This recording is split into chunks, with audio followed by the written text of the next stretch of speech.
Hello and welcome to Million Dollar Moments. I am actor and MMA fan Blake Harrison, and joining me as ever is Dan the Outlaw Hardy. How are you, mate? All good, mate. How are you? Very, very good. Very good. Very excited because finally the PFL is coming to the UK this Saturday in Cardiff. We will see the semi-finals of the welterweight tournament and we will see the semi-finals of the heavyweight tournament. We're going to break all of that down for you today. I say we. Let's be honest, it's going to be Dan because I don't know necessarily what I'm talking about. Also got some guests on the show today and we will be chatting to them and getting their thoughts on a variety of subjects. So this Saturday night, we have the heavyweights and the welterweights come into Cardiff on the 13th of August. One big thing that's happened though, which is a shame, is Bruno Capelloza's pulled out. He's injured, undisclosed injury. He was last season's heavyweight champion. It is always going to be a blow if last season's champion is no longer there to defend their belt, especially when they've made it legitimately through to the semi-finals. How gutted is Bruno going to be? Because this isn't just pulling out of a fight or pulling out of a title fight. He's lost the chance of $1 million. How's Bruno going to be feeling?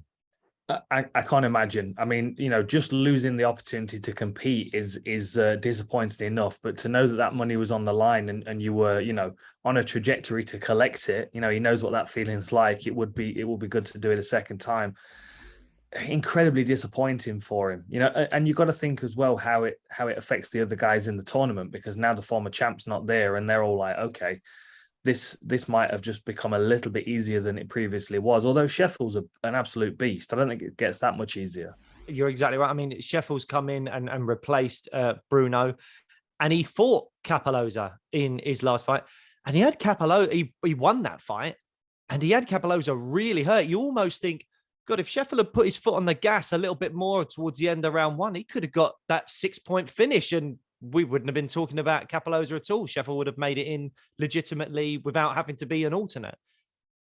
And now he's got that second chance, that second breath. Obviously he's got, tough fights ahead of him, but he must feel like there's some kind of divine power on his side delivering him into this position. And his opponent is Goltsov. How's Goltsov feeling? Because he's probably been preparing for Capelloza. Now Scheffel's come in, but would he have looked at that as potentially a downgrade? Because Capelloza, former champion, has been doing very, very well. Does he look at Scheffel as a downgrade, or does he look at that Scheffel win over Capelloza and the performance and go, God, this could actually be tougher? I mean, I think, to be honest, he would have probably rather have taken the Capelloza fight, given the fact that he was the former champion and he's coming off a loss. I don't know. I mean, there's an unknown commodity in front of him now. Someone that's got a second opportunity to upset the apple cart and put himself in position to win a lot of money.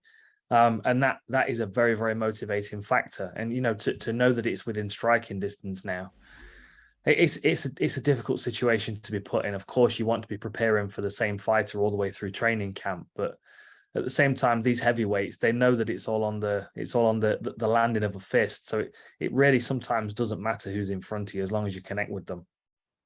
Yeah, and the other side of that heavyweight bracket, we've got Delija versus Ferreira. I know you were a fan of one of Delia's performances and the knockout he got earlier.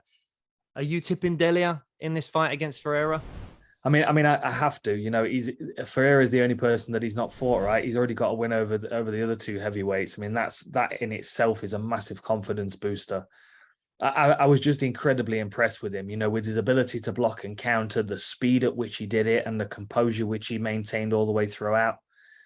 He's a very, very dangerous individual. And aside from Goltsov, he's the one that's got the most experience in this bracket now, and that does afford you a lot, especially as a heavyweight.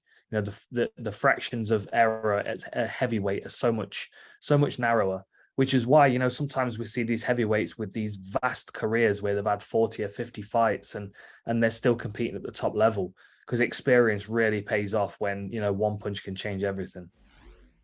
And is there any danger, though, that Delija could be looking past Ferreira? Because he beat Scheffel this season, and I believe he's beaten Goltsov in previous season in the semi-final.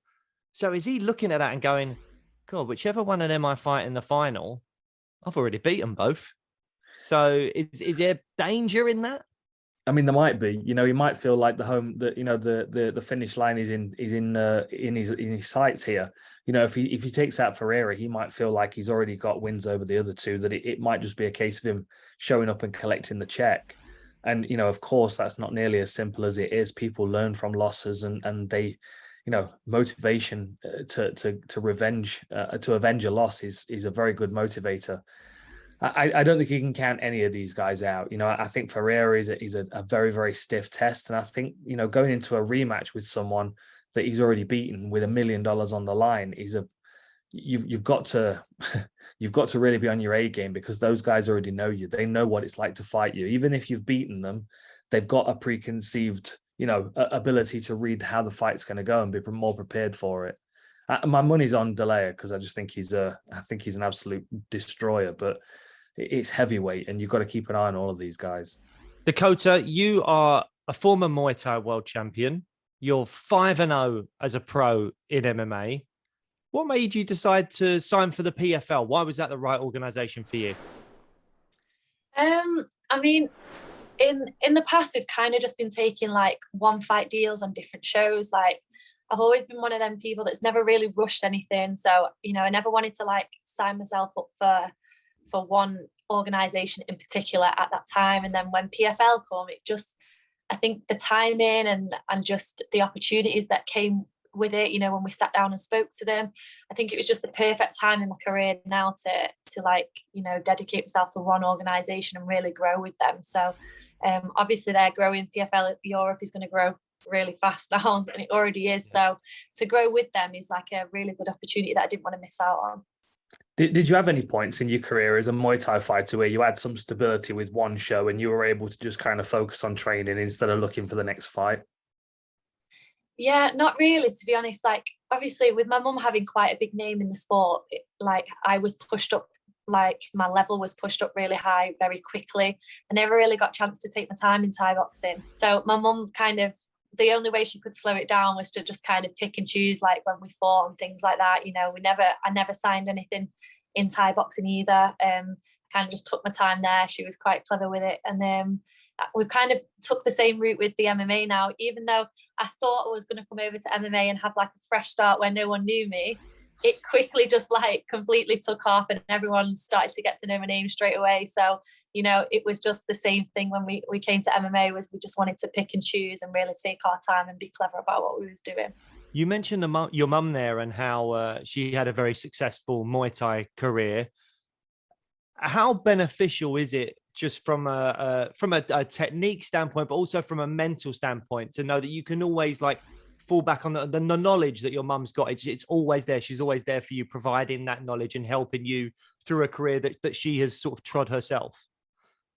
Yeah, I mean, I always say like I'm extremely lucky to have somebody that's experienced this fight game before, because it is a crazy world. Like the emotions you go through and the feelings you get and stuff, like, you know, not just like asking advice on where to go and things like that. It's like she's been through the same emotions of like fight nerves and some, even like not feeling motivated to get up to training in the morning. She's like, I've been there, I've done it, but get up and get off to training, like you'll be happy after training. You know, it's really nice to have that little bit of extra support that I feel like some people probably miss out on a little bit. You know, it is tough, this sport, and you know the feelings we go through sometimes. I think for a lot of fighters feel like they're on their own, even though we're surrounded by everyone doing the same thing in the gym.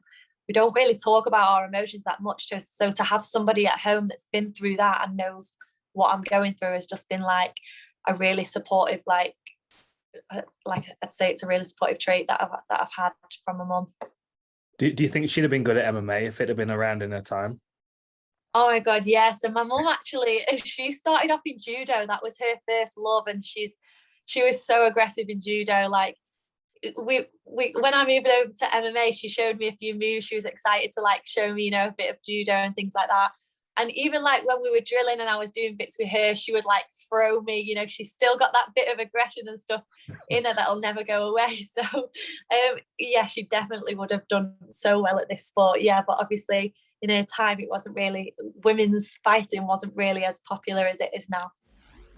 Are there ever those annoying kind of like parent-child moments. Like I remember talking to Chris Beast Boy Barnett once, and I think he just got like a spinning wheel kick knockout, but his dad was like a Taekwondo black belt as well, and he came home after this great knockout, and his dad was like, "Yeah, but your technique and your balance wasn't great. You know, you didn't do this." It's like just landed a knockout, like went viral. It was brilliant. And he's been. So, do you ever have those moments where she's like, "Yeah, but"?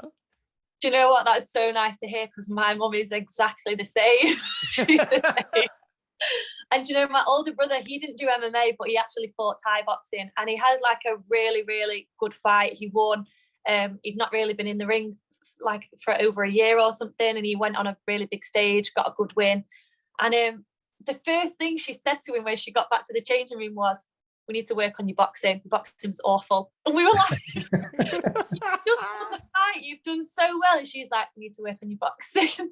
But she just doesn't think. It's obviously like they've been through the same thing. It's just the way they're programmed now. And I'll probably be the same with my child when I have one day. Yeah. It all comes from love, though. It's all wanting to see you do well, isn't it? You've decided to do your camp at American Top Team. One of the biggest names in that gym is Kayla Harrison, and she's also headlining the card that you're making your PFL debut on August 20th in London. How much have you been able to learn from Kayla? Have you had much interactions with Kayla, and what's it like in the gym when she's around? 'Cause she seems to be such a kind of a great, powerful energy. Yeah, that is literally how I would describe it. It's obviously the first time I've met her this time. And she is just this big ball of energy. Like I was saying the other day, she comes to the class in the morning. If we don't start on 11, she's like, "Coaches, what you doing? Like, let's go." She's always ready to go in the morning, and like throughout the whole class, sometimes she's singing and she's dancing around, and you can just always hear her. She's just definitely that big bubble of energy. But it's nice. Like she obviously absolutely loves what she does, and I always say like, when you're enjoying yourself, that's when you perform the best, and it's obviously really working for her because her performances are unreal, aren't they? So yeah, she's lovely. We're in a very male dominated sport. The fan base is predominantly male dominated as well. Are there any obstacles that you feel like you've had to overcome as a female athlete that men may not be as aware of? I haven't really had girls to train around, so I've always trained with the boys.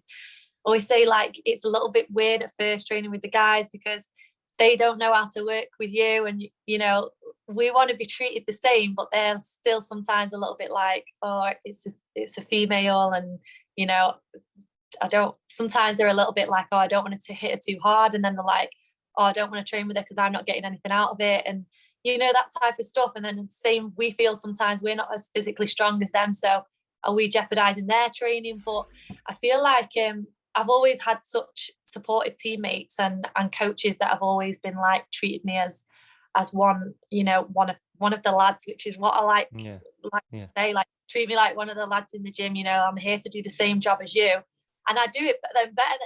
I do it better than some of you. So just treat me like one of the boys, you know. So but I don't feel like I've ever like gone through anything where, you know, I felt really like I shouldn't be in this sport type thing. I've always been really supported. It must be nice at ATT with there being so many female fighters training out there. Definitely. I think that was one of the main things why I originally only came here for 2 weeks, and then I decided that I was going to finish my camp. And having such high level females here for me to work with that I don't get in the UK was kind of like a no-brainer for me to just stay here and finish camp surrounded by athletes like that. Brilliant. I remember speaking to Jojo Wood a while ago, and I think the reason she moved to Syndicate in Vegas was exactly what you're talking about now, not having enough female bodies in the gym to work with, and even grappling exchanges. I think she said that, you know, women bend differently to men in grappling exchanges and stuff like that. So it's clearly something that, you know, hopefully for UK mixed martial arts, that's something that grows, and there's more female athletes like yourself coming from the UK, representing the UK. Yeah, definitely. And I think it is definitely on a high. You know, I know so many amateurs now turning pro in the UK, so we're definitely moving forward with it all. Brilliant. Dakota, I'm afraid I think that's all we've got time for today, but best of luck on August 20th for your PFL debut. We're really looking forward to seeing it. How difficult is it for someone like in Umalatov's position when you look at Rory, who's had like, I don't know, 30 plus fights. And not only has he got that experience like Akhmedov had against Silveira, but he's a star. He's got something about where everyone's like, it's Rory MacDonald. We spoke to Aaron Chalmers, and he said, I'm really looking forward to seeing Rory fight. That's the guy I want to see. I want to see Rory fight, the guy that fought Robbie Lawler in that classic. How difficult is it for Umalatov to put that to bed and get, because he must be a fan of Rory's, or he must be someone that's watched Rory over the years, but equally from Rory's point of view as well, how difficult is it when you look at the undefeated fighter and go, no one's developed a blueprint to beat this guy yet. I've got to be the one to come up with the brand new game plan that works against this guy. So from both perspectives, what are the difficulties of those things? Well, I mean, for Magomed's position, he's fighting someone that he probably was watching before he even had his first pro fight. Everyone remembers Robbie, the fight against Robbie Lawler. It was inspiring for a lot of young fighters, and it was the root cause of a lot of people that we're seeing compete today getting into mixed martial arts. So they are from different generations. Rory is a veteran. He's a superstar, as you mentioned. And he's got skills everywhere. He's a very, very well-rounded individual, strong physical athlete with great takedown defense. If it hits the floor, he's vicious. He's got a very spiteful way of fighting. He really appreciates the ability to control and do damage to people. And then on the other side, with Magomed, you've got someone who's got ridiculous punching power. I mean, that right hook that he landed against Salawi was devastating. It doesn't matter how big of a star you are. If that lands on your chin, you're going to sleep. He's undefeated as well. You've got to think what kind of confidence that brings with it, being an undefeated fighter, knowing that you can get people out of there in the first round. And you've seen Rory MacDonald bloodied and beaten up in the past. You know that he can take a beating because you've seen it happen. But Umalatov might feel like he might not need to land quite as many punches to do the same damage. It's very, very exciting. The other side of that semi-final in the welterweight division is Sadibou Sy versus Carlos Leal. I mean, first and foremost, you got to give Sy props for one of the best nicknames in MMA, the Swedish Denzel Washington. Who doesn't want the Swedish Denzel Washington to win a fight? He's got 2 decision wins on here, one over Rory that we already spoke about. Leal's only had 1 fight, though. Leal's had an interesting pathway into this semi-final because he won against last year's champion, Ray Cooper, but then was gifted 3 points because Nikolai Alexakin pulled out of the fight on weigh-in day. Which position as a fighter would you rather be in? Would you rather be the guy that's been gifted the 3 points? As much as it might be disappointing to not fight and to have weighed in and all that stuff, I get that. But he's taken 0 damage in that second fight. He was just gifted 3 points and he's on his way to the semi-final. Sadibou Sy has had 2 decisions. He spent half an hour in the cage in this season so far. Is it better to have the regularity of the fights, or is it better to have just gone in with no damage from that second fight and get into the semi-finals? I mean, you kind of want best of both worlds, don't you? You want the experience of the fights without the damage of the fight itself. As long as he's healthy, I would take the fight experience every day of the week, especially because he's coming off a unanimous decision loss over Rory MacDonald, which for me is it's got to be one of the best wins on his record, along with maybe Alexei Kunchenko. I just feel like it would be better to have those fights and to realize yourself against such a tough opponent than to not, and to pick the points up. Yes, there's no damage, but there's also no cage time in there. And that's a real value in a tournament when you're fighting regularly. Prediction, Sy or Leal, who are you going with? I'm going to go with Sy. To do what he did to Rory, you've got to put him in a class where he's one of the names to beat now. I'm leaning towards him, but I think it's going to be a real slugfest. I expect it to be a decision, to be honest.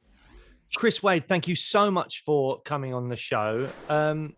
I suppose we'll just dive straight in with the fact that, you're in the semi-finals on August 20th. You're coming to London to fight Brendan Loughnane? For some reason, they really believe that this guy is some sort of massive draw over in England and in Europe, which I don't know. I watched his last fight, and they put his like fans and family in the corner at the bar. There was like 3 people at that bar, and it looked like one guy was like a coach. I swear to God. So I'm confused a little bit at what his real draw is, but I did hear that he played a role in like getting some sort of TV deal done. So I get it. They do these things in advance, right? So the trip to England was locked up before I became the top seed. Their hope was that he would become the top seed and actually like fulfill the hype that they're giving him. But unfortunately, what's happened is they've seen that they have to like literally carry this guy into the playoff format so that they can bring England a fighter from their own country on the card, not just an undercard bout. Sticking with Brendan, you mentioned a little bit in this interview, but also in a previous interview that, improvements in his grappling. But one thing you have said in an interview as well is that you feel like his striking's got worse. Do you really believe his striking's got worse? Yeah, I really do. I think that he looked, when he first burst onto the PFL scene, I think he was like a tighter, more striking oriented fighter. And I don't know if maybe because we fight a lot, we compete a lot. There is a downside to that. When you're getting in there and you're going to war and you're making weight 4 times a year, that can change you as a fighter or wear on you as a fighter. And I don't know if it's the wear and tear that's changed him a bit, or if it's like his style changing a bit. But I do notice that he doesn't seem as crisp as he was. I'm not saying he lost his skills or anything like that. It's just like, I feel like as he's adapting to a new grappling range and stuff, he's lost a bit of that striking range. That's all. I mean, I don't think the guy's like a poor striker now by any means. I still am very much respecting his ability to fight on his feet. But I definitely think that I could finish him on my feet. I do believe that. Do you get into the cage with a game plan? Like, okay, against Brendan, I know that I'm probably going to have an advantage here, so this is what I'm going to do, and then I've got B and C game plans, or is it more you kind of feel it out and go where the fight goes, knowing that you're prepared everywhere? So I used to be the first part that you mentioned. I would come up with a game plan based on watching a good amount of tape on the person, and then I would come up with like a plan B. What if we can't score the takedown? What are we going to do? And I've found that sometimes I was thrown for loops in bouts. Like when I fought Islam Makhachev in the UFC, we were watching tape on him, and like everything the guy threw was like a looping overhand and a hook. He had no straight punches whatsoever. And I was like, all right, look out for the overhand stuff, stay down the middle. And every takedown he got on me was he shot the middle with like a jab and a cross and caught me off guard. And then he got in on his takedown. And I wound up like not being able, once that guy takes you down, you don't get a reset immediately. Like the round is basically done with. So I started to learn to do the latter, what you said second, which was take the fight as it comes, trust yourself in every position. And then what you trained, like we still train chunks of things that we might see most. When I find myself in those positions, then I try to get to my finishes.